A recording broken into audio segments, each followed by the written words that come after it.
Aastal 2033 võib sinu sotsiaalkindlustus jäädavalt väheneda. Mitte natuke, vaid 21% sellest kaob. See on üle $18,000 iga majapidamise kohta. Raha, millele sa lootsid üüri, tervishoiu ja ellujäämise jaoks. Ja mis kõige hullem, isegi pensionile jäämise edasilükkamine ei päästa sind. Mina olen Josh ja tänases saates The Infographic Show selgitame, mis juhtub siis, kui sotsiaalkindlustus saab otsa ja sa ei saa pensionile jääda. Kuidas saab riik, mis kogub aastasele $1 triljoni maksuraha, olla selline seadus, mis saadab üleöö miljoneid vaesusesse? Et aru saada, miks see nii on, peame mõistma, kuidas pensionisüsteemi matemaatika katki läks. Pööratud püramiid. See oleks pidanud olema ideaalne süsteem. Jooksvalt rahastatav konveier, kus nooremad töötajad maksavad ühes otsas maksesüsteemi sisse ja teises otsas saavad pensionärid, kes on oma aja tööelus ära teeninud, selle välja. Kui sa vananed ja enam ei tööta, liigud sa konveieri teise otsa, kus saad pensioni ning uus põlvkond töötajaid hakkab sinu asemele makse maksma. Kui soovid täpsem olla, siis osa rahast tuleb investeerimistuludest ja maksudest, mida pensionärid oma toetustelt maksavad. Kuid enamik sellest tuleb spetsiaalsest 12,4% palgamaksust, mis jaguneb võrdselt töötajate ja tööandjate vahel. Tundub, et seni kuni aeg liigub edasi, ei tohiks probleeme tekkida. 69 miljonit ameeriklast, kes on süsteemis, saaksid jätkuvalt iga kuu oma täissummas toetused, sealhulgas 22 miljonit, kes jääksid ilma täistoetuseta allpool vaesuspiiri. Ja siis hakkas süsteem lagunema. Osaliselt on põhjuseks tegur, mis teeb meie kõigi elu iga päev veidi raskemaks. Inflatsioon ja paigalseisvad palgad. On veel üks populaarne hirmutis, millega neid seostatakse. Langev sündimus. Ameerika Ühendriikides on sündimus alates 2000-ndatest langenud ning 2024 aastal saavutati kõigi aegade madalaim sündimus. Õnneks ei seisa meil ees täielik rahvastikukollaps. Sündimus on endiselt kõrgem kui suremus, kuid 1,6 sündi naise kohta on olukord siiski üsna tõsine. Võrdluseks, beebibuumi ajastu lõpus, 1960. aastate alguses, oli Ameerika Ühendriikides sündimus umbes 3,3. 2013 aasta Gallupi küsitlusest selgus, et peamised põhjused on mure, et inimesed ei suuda lapsi ülal pidada. Samas kui hiljutisemad küsitlused näitavad kasvavat hirmu kliimamuutuste ees. Aga mis iganes põhjus ka poleks, tulemus on sama. See konveierlint on muutunud kaalukiigeks ja see kaldub ohtlikult ühele poole. Aga sündimus on tegelikult vaid väike osa kogu põhjusest. Juba 1983 aastal võeti vastu muudatused sotsiaalkindlustusseaduses. Eesmärk oli hoida sotsiaalkindlustuse usaldusfondi, vanadus- ja toit- ja kaotuspensionikindlustust ehk OASid maksevõimelisena kuni umbes 2058 aastani. Aga oli palju probleeme, mida nad ei osanud ette näha. 2008 aasta suure majanduslanguse pikaajaline mõju vähendas töökohtade arvu, halvendas kinnisvaraturgu ja suurendas jõukuse ebavõrdsust. See oli üks esimesi märke, et 2058 aasta võib olla liiga optimistlik. Asjad hakkasid halvemaks minema 2021 aastal, kui algas suur puudujääk. Esimest korda alates 1980. aastate algusest olid sotsiaalkindlustuse väljamaksed suuremad kui sissemaksed. Ja see polnud sugugi väike vahe. See oli $56 miljardit.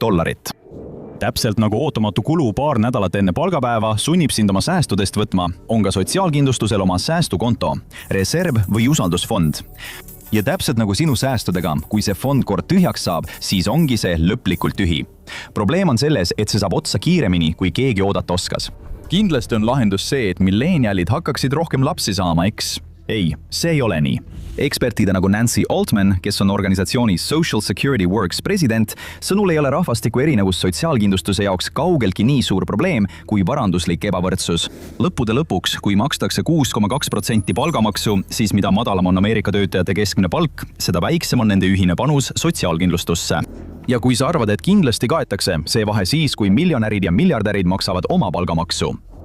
Kui sa nii arvasid, siis oled sa ilmselgelt kaugemale mõelnud kui USA valitsus, kes pani sotsiaalkindlustuse maksustatavale varale ülempiiri. Aastal 2025 oli see $176 100. Tulevik võib tunduda sünge, aga vähemalt saad sa laikida, jagada ja tellida. See võib olla ainus asi, mis aitab sul oma mittepensionipõlve üle elada. Aga mida see kõik tegelikult tähendab? Kõik, kes teenivad vähem kui $176 100, maksavad endiselt 6,2%, mis inflatsiooni tõustes väärtuselt väheneb. Samal ajal miljonärid ja miljardärid jätkavad oma varanduse koondamist, kuid ei maksa kunagi rohkem kui 6,2% sellest. $176 100 piirist. Vanadel headel aegadel maksustas sotsiaalkindlustus 90% keskmisest palgast. Tänu kasvavale varalisele ebavõrdsusele maksustatakse nüüd vaid 83%. Nagu Transamerica analüütikud ütlesid, kasvas ülemise 6%, töötajate sissetulek 62% rohkem kui hinnainflatsioon. Samal ajal kui ülejäänud 94% palk kasvas vaid 17%. See on sotsiaalkindlustuse jaoks väga halb uudis. Alates 1983 aastast on see langus tühjendanud sotsiaalkindlustust $1,4 triljoni võrra, mis on majanduslikus mõttes tohutu summa raha. See toob meid tagasi protsendilise kärpe juurde. Nagu me varem ütlesime, on mõttetu arvata, et toetused lähevad kohe nulli. See on lihtsalt hirmutamine, kuid see ei tähenda, et sa ei peaks muretsema. Ükskõik mis, sotsiaalkindlustus peab tegema need väljamaksed kõigile, kellele nad on võlgu. Valikut teha ei saa. Aga kui usaldusfond on otsas, siis pole lihtsalt otsest abi ega alternatiivseid rahastamisallikaid peale vähenevate sissemaksete. See tähendab, et kui fond 2033 aastal tühjaks saab, tuleb alles jäänud raha venitada, mis toob kaasa keskmiselt 19–23% väljamaksete kärpe, sõltuvalt sellest, kellel küsida. Kujuta ette, et sinu tööandja ütleb sulle, et pead palgakärpe vastu võtma ja kaotad viiendiku oma sissetulekust, samal ajal kui kõik elamiskulud jäävad samaks.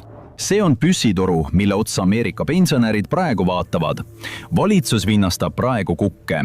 Varasematel põlvkondadel oli proportsionaalselt nii, et iga pensionäri kohta panustas süsteemi kuni 5 töötajat. Nüüd on neid vaid 3 ja tulevikus tõenäoliselt ainult 2. Kujutage ette rongi, mis veab rasket koormat.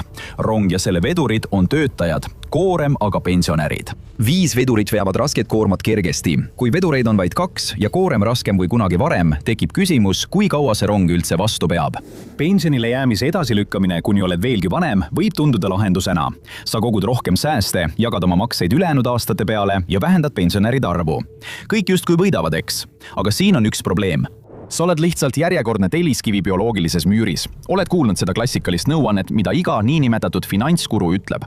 Lükkama pensionile jäämine lihtsalt 70. eluaastani edasi.